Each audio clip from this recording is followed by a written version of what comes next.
Franklin, Mr O'Byrne. Thank you, Deputy Speaker. I rise today tonight on the adjournment to acknowledge some excellence that's occurring in our community. The surf life saving clubs across Tasmania play an important part of many communities. There are 22 clubs across the state with over 2,300 volunteers who are committed to saving lives and doing great things in their community.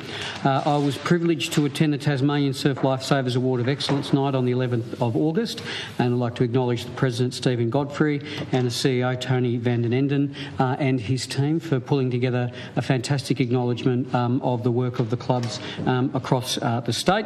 And I was very fortunate enough to be able to present some of the awards with the Minister for Emergency Services as well. And it was a night where the Kingston Beach Surf Life Saving Club won 2 awards, being at the Excellence Night, and they have won the Best Premier Club and the award for Community Education Program of the Year. And it's wonderful to see in my electorate and a community sporting organisation achieve and be acknowledged for community engagement, for all the work they do, and it's wonderful to see them recognised by their peers.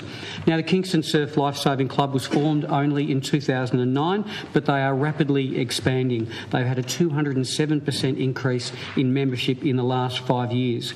Over 2,500 hours were clocked by the wonderful volunteers last season, and the Surf Life Saving Club took 705 preventative actions last summer alone, and so those actions would have had a significantly positive impact on the community, but a profound impact on those people that were the benefit of those actions.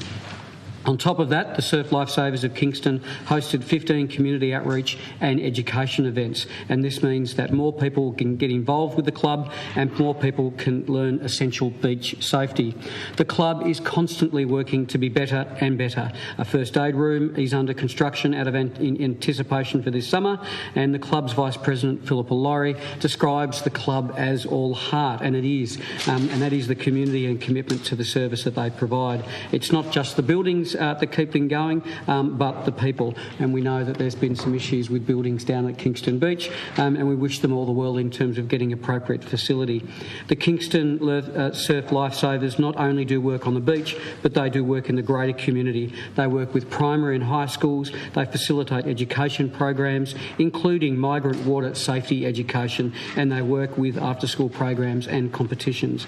I'd like to thank the club's Vice Presidents, Scott Bragg and Philippa Laurie, for coordinating such an important group community activity in the Kingston community. Further, Bridget Fasnacht, who's the training officer, for training all of the volunteers that are the lifeblood of the organisation. And I'd also like to acknowledge other people involved in the club, Michelle O'Neill, Edward Yeager and Linda Dyer. But most importantly, I'd like to acknowledge all of the volunteers and people who work with the nippers who keep the club going, and I want to wish them all the very best for the coming season.